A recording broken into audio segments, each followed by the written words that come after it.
Lava is one of the most powerful and destructive forces of nature, devastating anything it touches. It's also kind of squishy. Hey, it's Levi again here at the Familiar Dragon. Sorry about the setup. We're kind of rearranging things. I've been meant to post a video a couple days ago, but some family things came up and I wasn't able to. Today, as you could probably tell, we're talking about lava. And the only thing I was able to find about lava is on page 249 of the DMG under improvised damage. It's actually one of the examples given, which I'll just go ahead and read off right now. 1d10 damage, burned by coals, hit by a falling bookcase, pricked by a poison needle. 2d10, being struck by lightning, stumbling into a fire pit. 4d10, hit by falling rubble in a collapsing tunnel, stumbling into a vat of acid. 10d10, crushed by compacting walls, hit by whirling steel blades, wading through a lava stream. 10d10 for a lava stream. 18d10, being submerged in lava, being hit by a crushing flying fortress. Crashing flying fortress. God dang, that would be a pretty crazy game. 24d10, tumbling into a vortex of fire on the elemental plane of fire, being crushed in the jaws of a godlike creature or a moon sized monster. Wow. I could not imagine being in most of those situations, but maybe someday. So, under the improvised weapons, we actually get quite a bit of hints. We get told outright for stepping into, let's just say here, sorry, wading through a lava stream and being submerged in lava. So that's good. Um, but there's not a lot for the dungeon masters to look at when it comes to lava in the terms of how to actually implement that into your game. So I wanted to go through a few things, a few thoughts that I had, and a few thoughts that I had in how I would run and do run lava in my games. So first of all, um, there are more than one type of lava. I'm not a scientist. I'm not going through all that. My point is there is like a cooler um, lava flow, like a mountain erupts, the lava comes down. It's hot at first, but as it descends, it cools off and it gets cooler and cooler to eventually the point you can tap it with your shoe if you're very careful, which I would not recommend at all. And then there's boiling active lava. Now, boiling active lava, I would not use any of this. Boiling active vent coming up like some of the pictures we see where it's literally just boiling. Um, yeah, you're dead. I mean, realistically, you fall into that, you're never touching it. You will be bone, if not gone entirely, before anything touches that. You're going to burst into flames as you approach it. personally, I think there is a point where lava is too powerful for you. Now, you might have something that can help you counteract it. Maybe you have fire resistance, and that can help you, or you only get splashed with it. Well, getting splashed with it, I would probably go with the 10d10 because it's so hot. Um, but if it's cool to the point where you can tap it with your shoe, then I would go back to the improvised weapon page. But I wouldn't quite use probably the whole weighting. The 10t10 is a little crazy. Um, I think now it might become that. Let's say there's 100 feet that you have to cross, and these people are trying to cross it or something. Um, a monk has the let's say they have the ability to walk on water, or anybody who might have the ability to walk on water. Let's say a monk that's step of the wind, crazy movement speed, can go across the whole distance in one turn super fast while using an ability that allows them to run on water or run on liquid surface, semi-liquid surface. I'll get to that.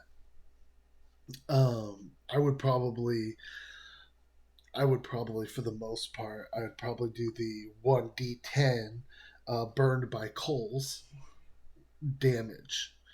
Um, all of these, I believe, all of them, yeah, all of them have something to do with fire in the improvised examples.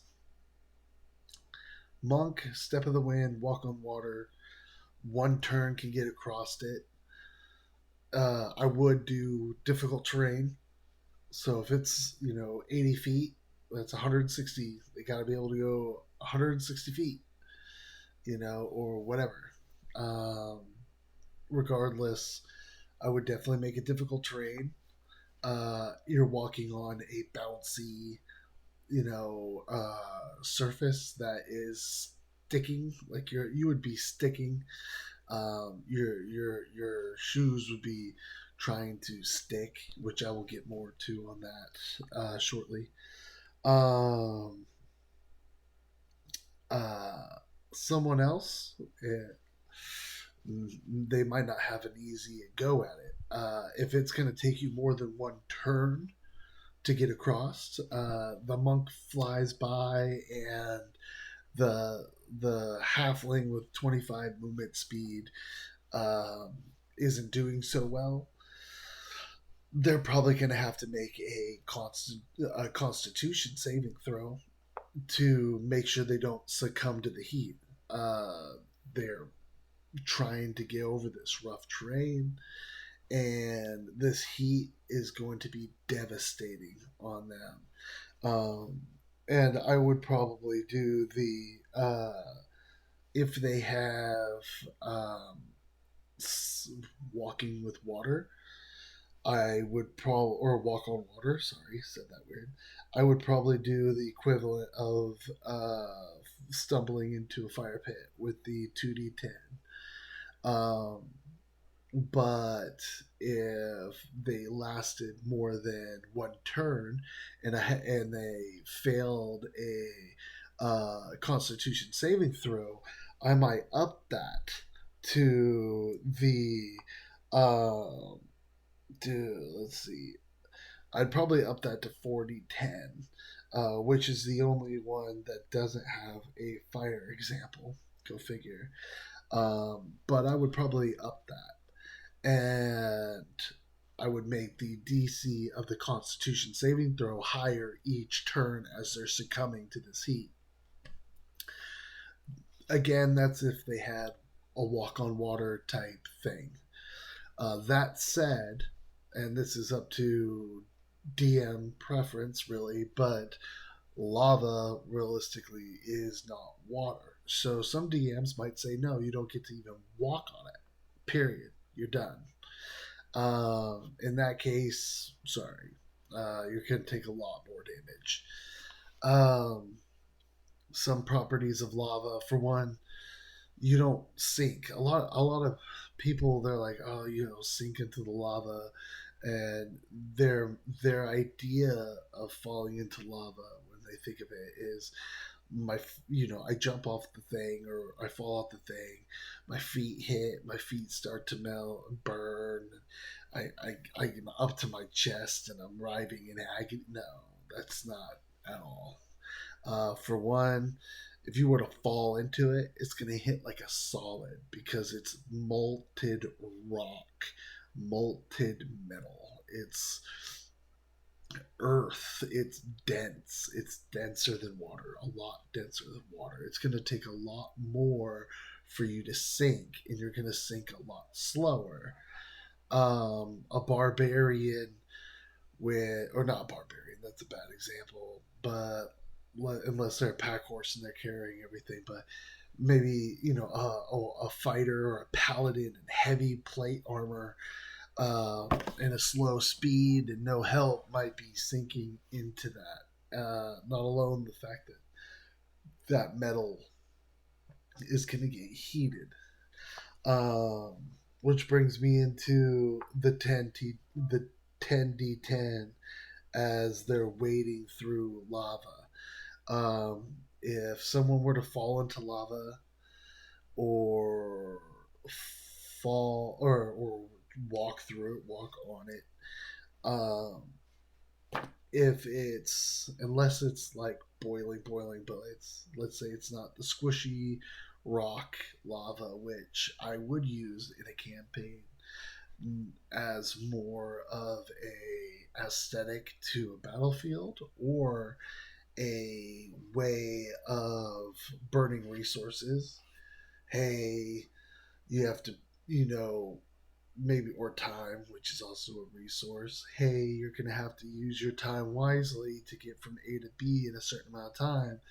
But now you have to decide, are you going to be more cautious and navigate the hotter and cooler parts of the lava field that you have to cross? Um, Things like that, or maybe an area in a battlefield where you don't want to cause as much damage if they get into it because they're in the middle of a battle, but still being able to do that. Maybe you have lava or fire elementals or something, and they're using it. Um, Something, but I would be careful because, like, even if you only did the 1d10 for someone walking onto cooler lava, if they're wearing plate metal and they're on there more than one turn, I would stack uh what is it, brain fart, heat metal. The heat metal spell, the damage on that I would apply as well. I would say that, the bottom of your armor boots, they're gone. And you're taking 1d10 damage for stepping on the lava. And, maybe when I say gone, maybe needing repair or maybe just after a turn or two, they're gone entirely. But your boots are hot. After one turn, your boots are burning you. Your metal boots are trying to they're burning you through the padding for sure. If you're on there more than two turns, your lower armor is burning you. Three turns, your upper armor is also burning you. If you wanted to be mean, or if you had higher level adventures and you are trying to even out a playing field, um, you could stack it up to that much. You're the DM. You can do anything you really want to in reality, but you could totally stack all that on top of each other and to devastating effect. For sure. Um, Wading through the lava, medium temp, type lava. Um, I think the 10d10 is very reasonable. Submerged, I frankly I don't see realistically someone coming back from being submerged without some magical help or some crate. I don't know how you would even do it. Um, but I'm glad that they have it in here. And being submerged in lava is 18d10, which potentially is 180 damage, right? That's a lot, and so I think that's a pretty appropriate for the most part. I really do. I can't think of a lot of reasons that you could. Well, yeah, I guess I could. I could think of a lot of reasons why you could get submerged, but um, I would not stick on that if it was boiling hot lava. I would, if, let's say, going back to that example, um, where you got to navigate the cooler lavas. Maybe there's hot points, and those hot points will lead you into dead ends. Let's say your party decides to fly over the lava field, but they're flying real low. Well, if they go over one of these boiling hot parts, they're going to take damage just for the sheer heat of the air around them. And if it's boiling, they have to watch out for splashes. I knew someone who introduced a flying carpet into their campaign, but didn't want to give the party, especially at the level they were, a fully functional flying carpet. So it was like long, extra long. It could hold the whole party and all their gear easily, but it only flew 15 feet off the ground. Well, 15 feet off the ground, you're going to still have to navigate through. There's always a way of making, in a way, your party go through your obstacle in a way, as long as you plan it properly. Don't be disingenuous with it. And I forgot you could do that. Here's an obstacle that fits your power that I forgot about, or whatever. That brings out the fun. It is fun occasionally for your party to overcome an obstacle serially by burning resources, which is, in the long run, unless you have a certain idea for like a creature who's going to utilize lava or trap or something like that. Usually, the idea of using lava is either aesthetics in a battlefield or a way to burn resources, um, which is what I primarily try to do with it. Making them burn spell slots and fly or transform, or making them have to use resistances, cast resistances on themselves, or use potions. um, you want them to use that fire potion up, or at least have a chance to get them to use that fire potion up before the big battle. There, make them go through a lava pit. If you were to land on lava, or something else happen that put someone down on it, realistically on lava you would stick to it. If you didn't just evaporate, basically, you would actually physically stick as everything graphic melted and stuck to the molten rock. You would fuse as you melted and burned. Basically, that's how I run lava. I use different scales of lava, and I use that table to great effect. Although I wish the, um, and I might be wrong, if anyone knows of any other source material to get mechanics for lava, I'd be grateful because this is how I wing it. I do use that improvised table. Um, I also have like boiling lava, which is insta death. I don't mess around with it. It's okay for DMs to have insta kill things in their game. Warn your players. Um, my players know well beforehand, and if they didn't, I would tell them. My first time bringing up boiling lava, I'd be like, "This is boiling. This is hot. This is not like lava you've seen before. You touch it, you're gonna die." And I do. I think it's okay for DMs to have things in their game that are going to instant kill their players. Don't kill your players on purpose, but don't be afraid to put things in there. But tell them there are things in my game that will kill you outright instantly.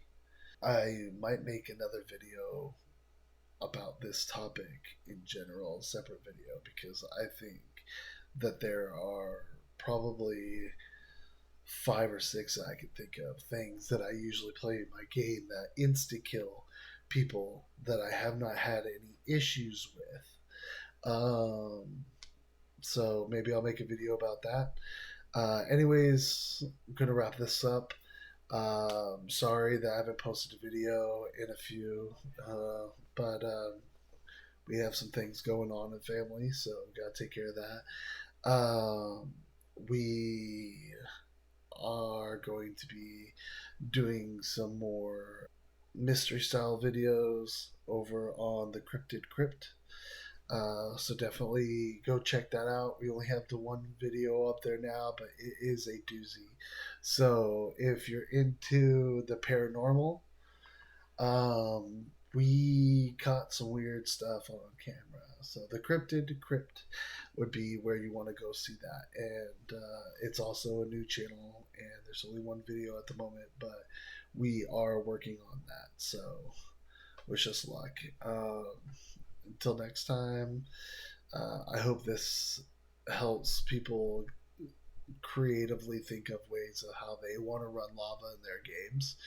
And I also would love to hear how anyone out there runs their games. So, like and subscribe would be nice. Comment would be even nicer.